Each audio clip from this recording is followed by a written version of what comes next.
ये जो 30 से 40 लाख लोग रोज दिन रात ट्रेनिंग कर रहे थे, 2 साल का वेट कर रहे थे कि ओपनिंग आएगी तो उनकी भर्ती होगी, ये उनके लिए बहुत बड़ा सरप्राइज है। ऐसा कर करके 10 से 15 साल में कम मैन पावर, ज्यादा वेपन और बिना पेंशन वाली आर्मी खड़ी हो जाएगी। इंडिया जहां पे जॉब की इतनी दिक्कत है, वहां 2 साल भी आप अगर कर दोगे तो लाखों में फॉर्म भरे जाएंगे।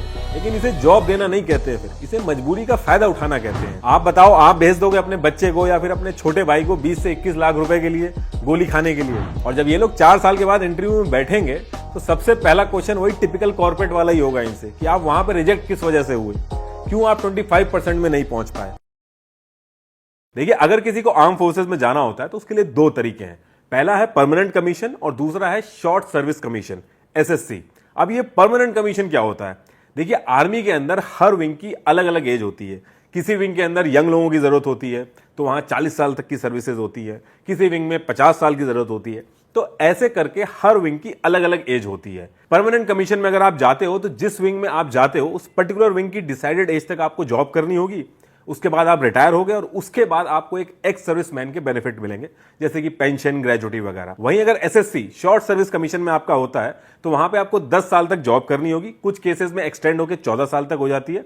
उसके बाद आप रिटायर हो जाओगे, लेकिन आपको कोई पेंशन वगैरह नहीं मिलेगी। देखिए, ये तो बात हो गई परमानेंट और शॉर्ट सर्विस कमीशन की, जिसको हमने बेनिफिट और रिटायरमेंट के बेसिस पे बांट दिया। आर्म फोर्सेस के अंदर आप किस रैंक पे जाओगे, इसके भी 2 लेवल होते हैं। एक तो आप ऑफिसर रैंक पे एंट्री करते हो, जैसे लेफ्टिनेंट वगैरह। दूसरी एंट्री होती है जवान या फिर सिपाही की लेवल पे। इसके बाद आपके एक्सपीरियंसेस और एक्सपर्टीज के बेसिस पे आपका प्रमोशन होता है। तो देखिए, ये जो नई पॉलिसी आई है, इसमें एक तरह से आप ये समझ लीजिए कि permanent commission, short service commission के साथ साथ एक चीज और जुड़ गई है, अग्निपथ। तो इससे पहले कि हम डिस्कस करें कि अग्निपथ है क्या चीज, एक चीज आप समझ लीजिए। जैसे मैंने आपको बताया कि 2 लेवल पे एंट्री होती है आर्म फोर्सेस के अंदर, एक ऑफिसर रैंक पे, दूसरी जवान या फिर सिपाही के लेवल पे। तो जो ऑफिसर रैंक की भर्ती होती थी वो जैसे पहले हो रही थी बिल्कुल वैसे ही होती रहेगी, उसमें कोई चेंजेस नहीं है। तो ये जो सारा डिस्कशन चलेगा जवान यानी कि जो सैनिक लेवल पे है उनके ऊपर चलेगा। ये जो अग्निपथ स्कीम भी आई है, ये सिर्फ सैनिकों यानी कि जो जवान है उनकी भर्ती के लिए आई है।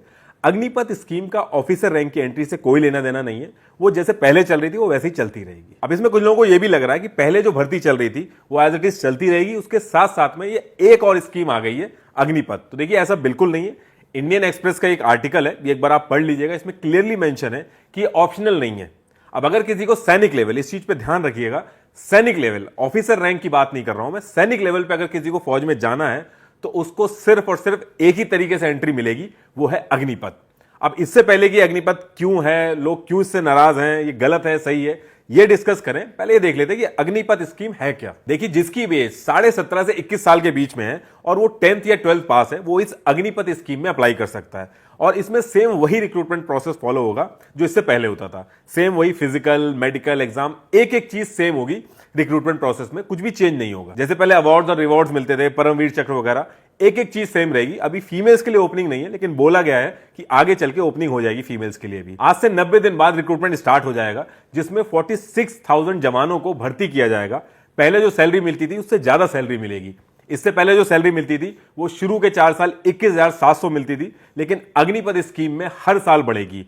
पहले साल में 30,000, दूसरे साल में 33,000, तीसरे साल में 36,500 और चौथे साल में 40,000 मिलेगी। ये जो सैलरी है, ये अग्निवीरों को इन हैंड सैलरी कम मिलेगी, क्योंकि इस सैलरी में जो 30% है वो अग्निवीर फंड में जाएगा और इतने ही पैसे गवर्नमेंट भी अग्निवीर फंड में जमा करेगी, जैसे कि पीएफ में होता है, सेम वैसी ही चीज होगी। उसके बाद लास्ट में आपको मिलेंगे 11,71,000 रुपीज, ताकि आप जब 4 साल के बाद रिटायर हो फौज से तो आपके हाथ में कुछ पैसा हो। और ये जो फंड है आपका, इसके अगेंस्ट में आप चाहो तो 18 लाख तक का लोन भी ले सकते हो और 48 लाख का इंश्योरेंस भी मिलेगा जब तक आप अग्निवीर हो या फिर सर्विस में हो जब तक आप। देखिए, इसमें जो आपका टेन्योर होगा वो सिर्फ 4 साल का होगा। उसके बाद 25% अग्निवीरों को आर्मी में लिया जाएगा, बाकी जो 75% बचेंगे उनको घर जाना होगा। इस पूरे 4 साल में 3 साल स्किल बेस्ड बैचलर डिग्री का भी अरेंजमेंट किया गया है। इसमें आर्मी, नेवी और एयरफोर्स का इग्नू के साथ एक एमओयू साइन होगा, जिसमें अग्निवीर बैचलर डिग्री के लिए एनरोल कर सकेंगे। इसमें कई एंट्री और एग्जिट ऑप्शंस मिलेंगे पहले साल में आपको। पहले साल पे सर्टिफिकेट, दूसरे साल पे डिप्लोमा, तीसरे साल पे डिग्री मिलेगी। इसमें 50% मार्क्स जो आप टेक्निकल और नॉन टेक्निकल स्किल सीखोगे उसके होंगे, बाकी 50% marks economics, history, political science, ये सब सब्जेक्ट्स के होंगे, जो आप क्रेडिट सिस्टम से, यूनिवर्सिटी से भी अवेल कर सकते हो। तो पढ़ाई की जो दिक्कत है वो भी नहीं होगी। अब देखिए, पॉलिसी तो बहुत अच्छी लग रही है, पैसा पहले से ज्यादा है, लोन मिल रहा है, जो इतने टाइम से भर्ती रुकी हुई थी अब 46,000 वैकेंसी आ गई हैं, एग्जिट होने पे 11 लाख का अमाउंट भी मिल रहा है, और जो लोग पिछले 2 साल से वेट कर रहे थे उनके लिए 23 साल की एज कर दी गई है। इसको ये मत समझिएगा कि हर किसी की एज 23 साल कर दी गई है, जो पहला बैच है उसके लिए 2 साल एज बढ़ाई गई है, बाकी जो एज लिमिट है वो 17.5 से 21 साल की है। और इसमें यह भी कहा जा रहा है कि क्योंकि जब आप यहां से निकलोगे तो आप ज्यादा डिसिप्लिन रहोगे, एक्सपीरियंस रहेगा आपके पास, तो जब आप यहां से निकल के सोसाइटी में जाओगे तो जॉब्स में भी आपको प्रेफरेंसेस मिलेंगी। पुलिस, सीएपीएफ, असम राइफल्स में भी प्रेफरेंस मिलेगी। अभी गवर्नमेंट ने यह भी अनाउंस किया है कि 10% का रिजर्वेशन भी मिलेगा आपको। अब आप कहोगे पहले ज्यादा सैलरी है, सारी चीजें अच्छी हैं, बेनिफिट भी मिल रहे हैं, तो लोग प्रोटेस्ट क्यों कर रहे हैं? तो देखिए, जितना सिंपल दिख रहा है इतना सिंपल है नहीं। पहली चीज, मेडिकल बेनिफिट जो जवान और उसकी फैमिली को मिलते थे वो अब नहीं मिलेंगे। पेंशन नहीं मिलेगी, ग्रेचुटी नहीं मिलेगी। ये जो 11 लाख मिल रहे हैं ये वन टाइम अमाउंट है। अगर आप इसको कंपेयर करोगे मेडिकल और बाकी बेनिफिट से तो काफी कम है ये। दूसरी चीज, अगर किसी वजह से अग्निवीर की जान जाती है तो जो बेनिफिट मिल रहे हैं वो सेम नहीं है जो एक रेगुलर आर्मी के जवान को मिलते हैं।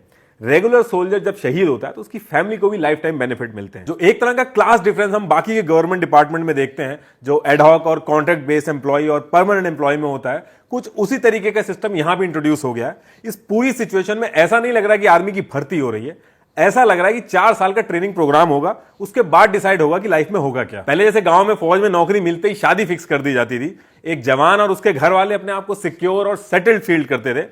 अब वो चीज नहीं हो पाएगी। अब लड़की का बाप भी वेट करेगा कि देख लो पहले 25% में नंबर आता है कि नहीं। आप एसएससी शॉर्ट सर्विस कमीशन का एग्जांपल देके अग्निपथ से कंपेयर कर सकते हो, लेकिन एसएससी में काफी टाइम मिलता है, 10 से 14 साल तक का टाइम मिलता है, और वो भी एक फेयर स्कीम नहीं है एक सोल्जर के लिए। अगर वो फेयर होती इतनी तो पेंशन को लेकर कोर्टों में इतने केस नहीं चल रहे होते एसएससी वालों के। एक जो गवर्नमेंट का चपरासी होता है उसका भी जो रिटायरमेंट प्लान है वो अग्निवीरों से ज्यादा अच्छा है। रेगुलर भर्ती जो होती है अगर उसके साथ साथ ये उसके पैरेलल में स्कीम आई होती तो बहुत ही अच्छा गिफ्ट होता हर किसी के लिए, लेकिन ऐसा है नहीं।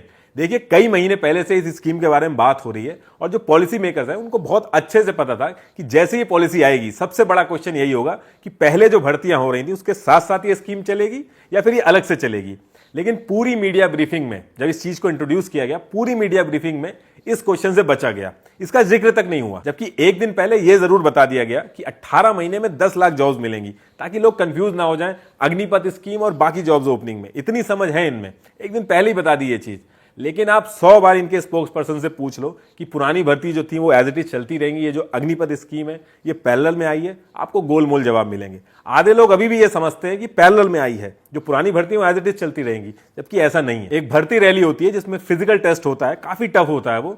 उस भर्ती रैली के लिए गांव में लड़के 4-4 साल तक दौड़ते हैं, रोज मेहनत करते हैं। अभी एक वीडियो वायरल हुआ था जिसमें मैकडी में काम करने वाला लड़का भाग रहा था रात में, वो उसी भर्ती के लिए दौड़ रहा था जो पिछले 2 साल से बंद है। और अब ये अग्निपथ आने के बाद वो भर्ती सिर्फ 4 साल की बची है। लोग 4-4, 5-5 साल मेहनत करते हैं, सिर्फ 4 साल आर्मी में रहने के लिए नहीं करते हैं वो। ये जो 30 से 40 लाख लोग रोज दिन रात ट्रेनिंग कर रहे थे, 2 साल का वेट कर रहे थे कि ओपनिंग आएगी तो उनकी भर्ती होगी, ये उनके लिए बहुत बड़ा सरप्राइज है। आप सोच के देखिए एक बार, ये जो अग्निपथ स्कीम के जो बेनिफिट है, ये सरकार पहले जो रिक्रूटमेंट करती थी उसमें कुछ चेंजेस करके भी कर सकती थी, और ये जो यंगस्टर को डिसिप्लिन में लाना और एम्प्लॉयबल बनाने वाली बात है, ये चीज तो एनसीसी और टेरिटोरियल आर्मी में भी करी जा सकती थी, इंप्लीमेंट किया जा सकता था इसको, लेकिन ऐसा नहीं किया गया क्योंकि इसके पीछे काफी चीजें हैं, वो हम डिस्कस करते हैं। देखिए, जो सारी चीजें इस तरीके से इंप्लीमेंट की गई हैं, इसके पीछे 2 रीजन है।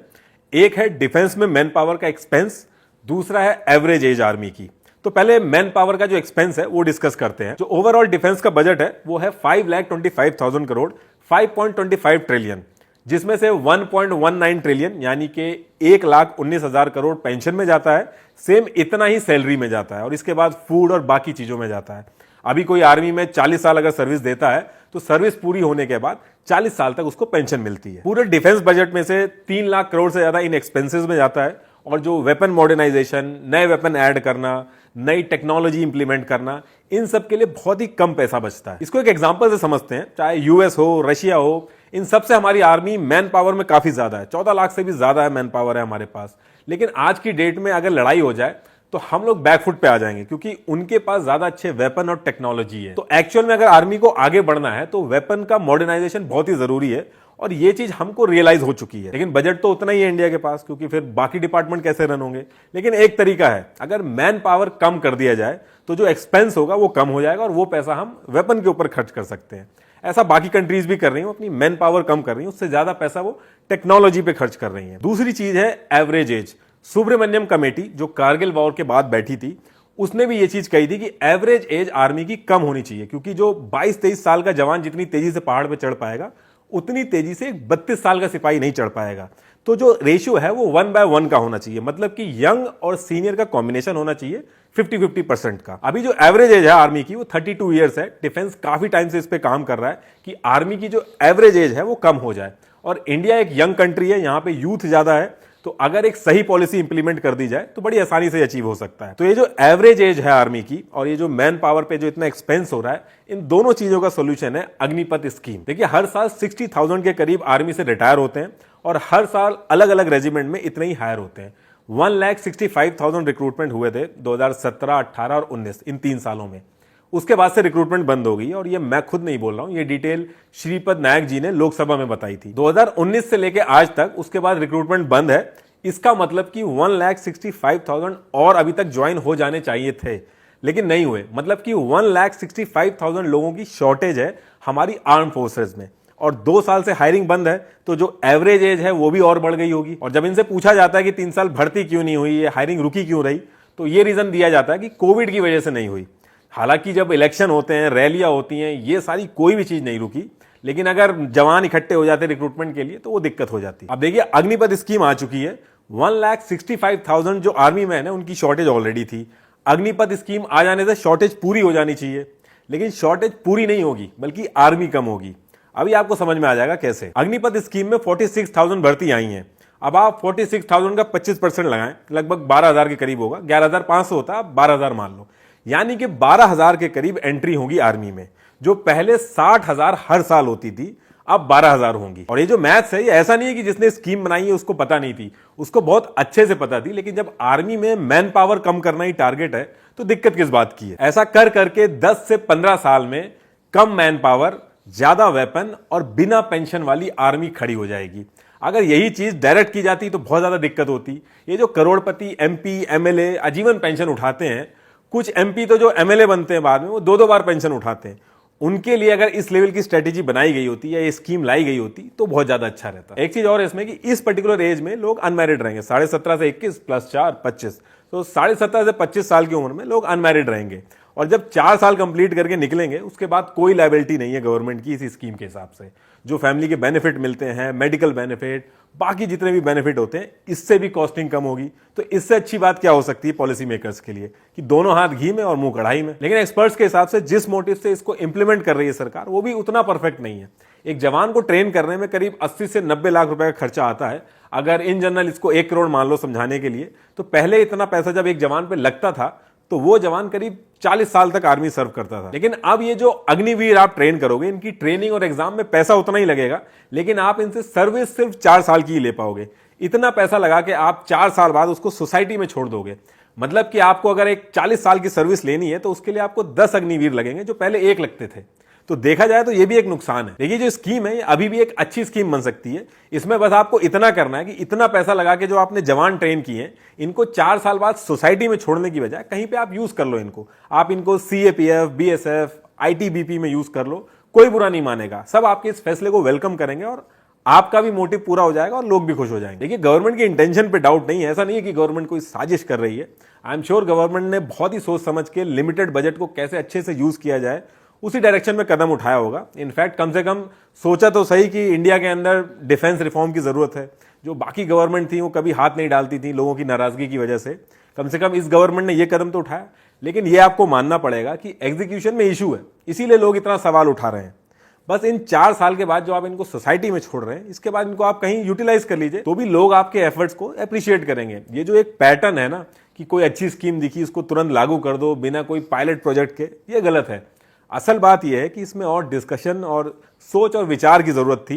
आप कह रहे हो कि बहुत ही सोच समझ के डिसीजन लिया गया, लोगों से पूछ के फैसले लिए गए, लेकिन अगर ऐसा होता तो 4-5 दिन के अंदर 2-2 बार चेंजेस नहीं होते, कभी एज को लेके, कभी 10% रिजर्वेशन को लेके। अगर आर्मी, नेवी, एयरफोर्स, इनके जो हेड हैं, इनकी बात अगर आप अलग रख दो तो उनके नीचे आप देखोगे, आप नोटिस करोगे कि जितने भी रिटायर, सर्विंग, मेजर और जनरल्स हैं, सब कह रहे हैं कि इसमें इंप्रूवमेंट की जरूरत है। मेजर जनरल जीडी बख्शी जी, मेजर गौरव आर्य सर, ये सब थ्रू आउट आपकी पॉलिसी को सपोर्ट करते आए, लेकिन इनके आप ट्वीट उठा के देखोगे, ये सब कह रहे हैं कि इंप्रूवमेंट की जरूरत है। और इन सबको भी अगर आप छोड़ दो, जनरल वीके सिंह, इनसे कई बार पूछा गया, इन्होंने बोला कि पॉलिसी बनते टाइम ये इन्वॉल्व नहीं थे, जबकि इतने एक्सपीरियंस हैं, एक दो फायदे तो ऐसे ही चलते फिरते गिनवा सकते थे, लेकिन इन्होंने नहीं गिनवाया, क्योंकि फौजी भले ही नेता बन जाए लेकिन वो फौज के फायदे और नुकसान बहुत ही अच्छे से समझता है। देखिए मीडिया में कई लोग हैं इस चीज को बोल रहे हैं कि 21 से 22 लाख तक मिल रहे हैं 4 साल के अंदर, और क्या चाहिए, फिर इस पैसे को कॉर्पोरेट जॉब से कंपेयर कर रहे हैं। देखिए आर्मी को एक कॉर्पोरेट जॉब से कंपेयर करना बहुत ही गलत चीज है। आर्मी इंसान इसलिए ज्वाइन करता है क्योंकि एक जज्बे की बात होती है, वो अपनी जान हथेली पे लेके देश की सेवा करने निकलता है, ये कोई मजाक की बात नहीं है। आप बताओ, आप भेज दोगे अपने बच्चे को या फिर अपने छोटे भाई को 20 से 21 लाख रुपए के लिए गोली खाने के लिए? आप नहीं भेजोगे। जब एक जवान अपनी जान हाथ में लेके देश की सेवा करने निकलता है तो उसको बस इतना ही चाहिए कि उसकी फैमिली सिक्योर रहे, जो बेनिफिट है उसकी फैमिली को मिल जाए। उसको 4 साल के बाद अगर प्रोग्रामिंग सीख के कॉर्पोरेट में जॉब ही करनी होगी तो वो शुरू से ही प्रोग्रामिंग की ट्रेनिंग लेगा, वो क्यों इतना सब कुछ करेगा। 4 साल बाद अगर किसी जवान को अपना बंदोबस्त देखना होगा तो आप उससे उस लेवल की मोटिवेशन एक्सपेक्ट नहीं कर सकते जो एक रेगुलर जवान में होती है। आर्मी में बॉन्डिंग बहुत ही इंपॉर्टेंट चीज होती है। चौथे साल में वो अपने बैचमेट को एक कंपटीशन समझेगा कि 25% में मेरा ही नंबर आ जाए। एक फुल्ली ट्रेन्ड जो कॉम्बैट रेडी सोल्जर्स होते हैं उनको 7 से 8 साल लग जाते हैं। आप 4 साल की ट्रेनिंग देके S-400 ऑपरेट नहीं करवा पाओगे उनसे। हालांकि लोग अभी भी फॉर्म भरेंगे, एग्जाम देने जाएंगे, हर किसी को ये चीज पता है, तभी ये स्कीम आई है कि इंडिया जहां पे जॉब की इतनी दिक्कत है वहां 2 साल भी आप अगर कर दोगे तो लाखों में फॉर्म भरे जाएंगे। लेकिन इसे जॉब देना नहीं कहते हैं, फिर इसे मजबूरी का फायदा उठाना कहते हैं। आप कह रहे हो कि यहां से 4 साल के बाद जब वो निकलेगा तो बहुत ही डिसिप्लिन्ड होगा, उसके रिज्यूमे में वेट होगा। देखिए आज से पहले जितने भी एसएससी से रिटायर होकर निकले हैं उनको कहां जॉब मिली है और कितनी जॉब मिल गई है। अपने आसपास आप देखेंगे तो वो बैंक में सिक्योरिटी गार्ड लगे हुए हैं, किसी कंपनी में गार्ड बने हुए हैं। चलो इसके काउंटर में आप ये भी कह सकते हो कि एसएससी के कंपैरेटिवली अग्निवीर और ज्यादा यंग होंगे, इनके पास ज्यादा टाइम होगा दोबारा अपनी लाइफ शुरू करने के लिए। देखिए कॉर्पोरेट वर्ल्ड में अगर डिसिप्लिन से जॉब मिलती तो जो ये रिटायर एसएससी के जवान हैं इनको बैंक के बाहर एज अ गार्ड नहीं खड़ा होना पड़ता। जॉब मिलती है स्किल के बेसिस पे। चलो 15% में टेक्निकल मान लूं, अगर उसके बाद भी 80 से 85% जो 4 साल के बाद निकलेंगे वो डॉटनेट और जावा की स्किल सीख के नहीं निकलेंगे। ये लोग वेपन चलाने में माहिर होंगे। और जब ये लोग 4 साल के बाद इंटरव्यू में बैठेंगे तो सबसे पहला क्वेश्चन वही टिपिकल कॉर्पोरेट वाला ही होगा इनसे कि आप वहां पर रिजेक्ट किस वजह से हुए, क्यों आप 25% में नहीं पहुंच पाए। कुछ लोग ये भी कह रहे हैं कि 30 से 40 हजार जो अग्निवीर हैं वेपन में ट्रेंड होंगे, जब चौथे साल में रिजेक्ट होकर सोसाइटी में वापस आएंगे तो गलत एक्टिविटी करेंगे।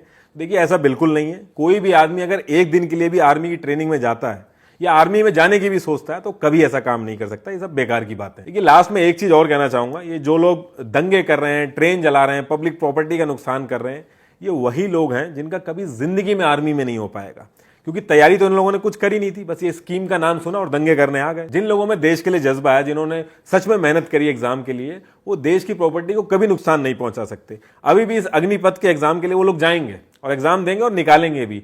4 साल की जगह आप 2 साल भी कर दोगे तो भी वो लोग जाके एग्जाम देके आएंगे। और लॉजिकली भी आप सोचो, ये जो ट्रेन आप जला रहे हो, ये जो पब्लिक प्रॉपर्टी आप जो डैमेज कर रहे हो, ये कोई नेता अपने घर से पूरा नहीं करेगा। ये जो नुकसान हो रहा है ये आपका और हमारा ही हो रहा है। देखिए कोई भी अथॉरिटी हो उसको डर लगता है पीसफुल प्रोटेस्ट से। जब आप कोई वॉयलेंस करते हो या फिर पब्लिक प्रॉपर्टी को डैमेज करते हो, ये एक मौका मिल जाता है अथॉरिटी को सबको एक तराजू में तोल के मारने का और पीटने का। कहीं भी भीड़ इकट्ठी हो उसको मार के भगा दो। देखिए पीसफुल तरीके से आप अपनी बात रखो। अगर पीसफुल तरीके से आप अपनी बात रख रहे हो, आपके साथ कुछ गलत हो रहा है तो अपोजिशन बाहें फैला के आपका इंतजार कर रहा है। आप उनसे जाइए, उनको अपनी शिकायत करिए, वो आपकी मदद करेंगे। अपोजिशन के पास वैसे साल 6 महीने में 1-2 मौके आते हैं, उनकी पावर का यूज करिए और पीसफुली अपनी बात रखिए।